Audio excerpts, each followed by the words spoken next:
Are you struggling with mistaken identity? Hello friends, this is Yundel, and today's share is about your mistaken identity. This is just a share, a reminder to each and every one of us. Each and every one of us have something to struggle every day, and it becomes so challenging when it is about our own mistaken identity. If you are surfing in the internet for spiritual food, watching sermons, or church hopping, it can be hard to know what to believe. It seems everyone has a different way of interpreting the very same scripture. Many times I am sharing with you what is written in the scripture because I am sharing with you my spiritual lifestyle. But you have to understand that even your own pastor at the church that you've listened for years may not always be accurate with the theology he preaches. That's why it is critically important to study the Bible for yourself. We're told in 2 Timothy 2:15, study to show thyself approved unto God, a workman that needeth not to be ashamed, rightly dividing the word of truth.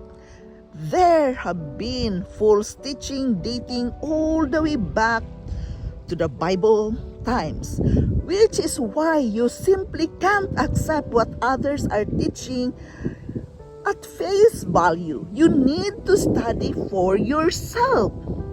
I am sharing with you, but it also is easier for you to understand all these things when you can study it for yourself. In Jeremiah 14:14, it tells us, the prophets are prophesying lies in my name. I have not sent them or appointed them or spoken to them. They are prophesying to you false visions, divinations, adulteries, and the delusions of their own minds. But in Matthew 7:15, it warns, beware of false prophets, which come to you in sheep's clothing, but inwardly they are ravening as wolves. How easy it is to deceive by crafty case of mistaken identity. God does not want us to be sheeple. The dictionary defines the word as people compared to sheep in being docile, foolish, and easy to lead.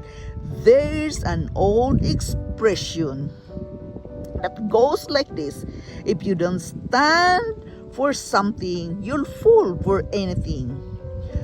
The best way not to be led astray is to study for yourself and ask God for divine wisdom to understand and interpret the holy word written in the scripture. It becomes easier for us to understand all these things when we can use time to read the scripture. As it says in Matthew 24:24, for false Christ and false prophets will rise and show great signs and wonders to deceive, if possible, even the elect. Yes, it's not always easy. We can be struggling of mistaken identity of what we believe from one church to another. It is not always the same explanation what we have read in the scripture. But again, as it says, you have to study it for yourself. It is not easy to understand, to read it only one time. You have to read it many times. Make it a habit to read the scripture at least once a day, 30 minutes a day. Because it's not always easy to understand all these things. But as you go on reading the scripture, you will fully understand your true identity, what God created you to be. There will be no mistaken identity when you can focus on the things you read in the scripture. Study it for yourself. Communicate with God. Take the meditation to think what you have read, to understand what you have read. As for me, I am using it as an inspiration every day because I need to be inspired. I need to be motivated, especially when I am struggling with my illness.